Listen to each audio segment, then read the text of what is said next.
আসসালামু শিক্ষার্থী বন্ধুরা, আজকের ভিডিওতে আমরা সপ্তম শ্রেণীর শিক্ষার্থীদের গণিত বিষয়ের কাজ 1 দেখব। পরবর্তীতে বাকি যে অ্যান্সারগুলো সেগুলো আমার চ্যানেলে ধারাবাহিকভাবে আপলোড হবে। তোমরা আমার চ্যানেলটিকে সাবস্ক্রাইব করে রাখো। অ্যান্সারটি দেখার আগে আমরা প্রশ্নটি দেখে নেই। সপ্তম শ্রেণীর গণিত বিষয় সাময়িক সামষ্টিক মূল্যায়ন 2024 প্রশ্নে বলা হয়েছে কাজ 1। আমরা এই ভিডিওতে কাজ 1 দেখব, পরবর্তী ভিডিওতে কাজ 2, 3, 4 এগুলো দেখব।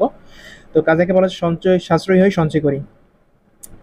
বলা হয়েছে ধরো তোমার বাসার জন্য একটি পড়ার টেবিলে বানানোর চিন্তা করছো। টেবিলটির বিশেষ বৈশিষ্ট্য হচ্ছে দৈর্ঘ্য প্রস্থ সমান হবে। টেবিলটি বানানোর খরচ তুমি তোমার প্রতি মাসের হাত খরচের টাকা থেকে সঞ্চয় করার মাধ্যমে সংগ্রহ করার সিদ্ধান্ত নিয়েছো।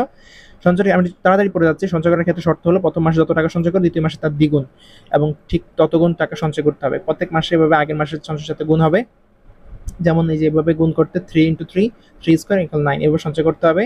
তোমার সহপাঠীর সাথে আলোচনা করে তোমরা দুইজন প্রথম মাসে কত টাকা সঞ্চয় করবে তা ঠিক করে নাও। প্রথম মাসে একটা নির্দিষ্ট পরিমাণ টাকা সঞ্চয় করবে, ধারাবাহিকভাবে কয়েক মাস সঞ্চয়ের মাধ্যমে টাকা সংগ্রহ করে টেবিলটি তৈরি করবে। টেবিলের দৈর্ঘ্য কত ইঞ্চি হবে, উক্ত টেবিলটি বানানোর সম্ভাব্য খরচ হিসাব করে প্রথম মাসে কত টাকা সঞ্চয় করবে এবং টানা কত মাস সঞ্চয় করবে তার জোড়ায় আলোচনার মাধ্যমে বিস্তারিত পরিকল্পনা করো। কিভাবে পরিকল্পনা করে কাজটি করবে তা উত্তরপত্র ধাপে ধাপে বর্ণনা করো। প্রথমে বলা হয়েছে যে সঞ্চয়ের হিসাব চক আকারে লিখো।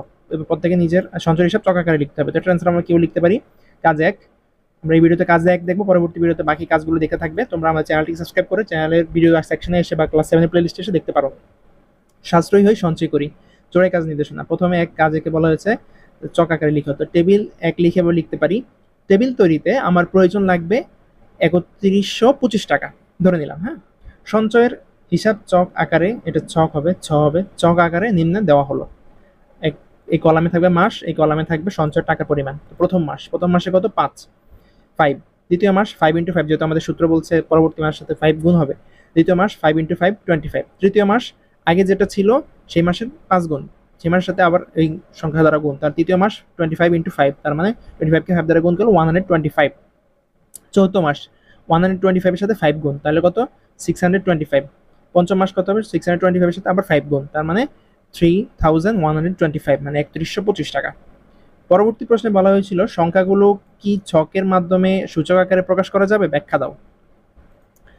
সংখ্যাগুলোকে সূচকের মাধ্যমে প্রকাশ করা হলো। মাস, সঞ্চয়ের টাকার পরিমাণ সূচকের মাধ্যমে প্রকাশ। প্রথম মাস 5 সূচকের মাধ্যমে প্রকাশ করলে কি আমরা সূচকের মাধ্যমে প্রকাশ আমরা জানি ইতিমধ্যে, যে আমাদের চ্যানেলে ভিডিও দেওয়া আছে ম্যাথের, তোমরা ম্যাথ করেছো। 5 মানে আমরা লিখতে পারি 5 এর উপর পাওয়ার 1 বা সূচক 1, 5 এর উপর সূচক 1 দিলাম। দ্বিতীয় মাস 5 × 5 25, এটাকে সূচকে প্রকাশ করলে আমরা কত লিখতে পারি? 5 স্কয়ার, কারণ 5 দুইটা গুণ, 5 এর উপর সূচক কত হবে? 2। তৃতীয় মাস 25 × 5 125, এটাকে আমরা সূচকে লিখতে পারি 5 কিউব, মানে 5⁻3। চৌথ মাস এটাকে সঞ্চয় টাকা পরিমাণ 625, এটাকে আমরা সূচকের মাধ্যমে প্রকাশ করলে 5⁴। পঞ্চম মাস 625 কে 5 দ্বারা গুণ 3125, এটাকে সূচকের মাধ্যমে প্রকাশ করলে 5⁵। 5⁵ মানে 5 কে 5 বার গুণ করা আছে, তাই না? তোমরা ইতিমধ্যে এটা জানো। তারপর 3 নং প্রশ্নে বলা হয়েছে পঞ্চম মাসে তোমার সঞ্চয় পরিমাণ কত টাকা হবে, এটা লিখো। তো এটা আমরা কিভাবে লিখতে পারি? আমরা লিখতে পারি পঞ্চম মাসে আমার সঞ্চয় পরিমাণ হবে 3125 টাকা। এটা জাস্ট আমরা এখানে পেয়েছি না, পঞ্চম মাসে কত পেয়েছি? 3125 টাকা, সেটা আমার পঞ্চম মাসের সঞ্চয়ের পরিমাণ। আমি একটু দ্রুত যাচ্ছি যাতে পরবর্তী অ্যান্সারগুলো খুব দ্রুত আসে, যেহেতু সময় খুবই কম। 4 নং প্রশ্নে বলা হয়েছে তোমার পরিকল্পনা অনুযায়ী টেবিলটি তৈরি করতে কত মাস সঞ্চয় করা প্রয়োজন হবে। এটা আমরা লিখতে পারি যে আমার পরিকল্পনা অনুযায়ী টেবিলটি তৈরি করতে আমার 5 মাস সঞ্চয় করতে হবে। আশা করি শিক্ষার্থী বন্ধুরা বুঝতে পেরেছো। ভিডিওটি বেশি বেশি বন্ধুদের শেয়ার করে দাও। পরবর্তী ভিডিও দেখার জন্য কাজ 2 সেকেন্ড ভিডিওটা দেখবা। আমরা চ্যানেলটি যারা সাবস্ক্রাইব করেন চ্যানেলটি সাবস্ক্রাইব করে দাও, বেশি বেশি কমেন্ট করো, লাইক দাও, বন্ধুদের মাঝে শেয়ার করে দাও। ধন্যবাদ সবাইকে। যারা আমাদের তালুকদার একাডেমি ফেসবুক পেজটি এখনো লাইক দাওনি, তারা তালুকদার একাডেমি ফেসবুক পেজটিকে লাইক দিতে পারো।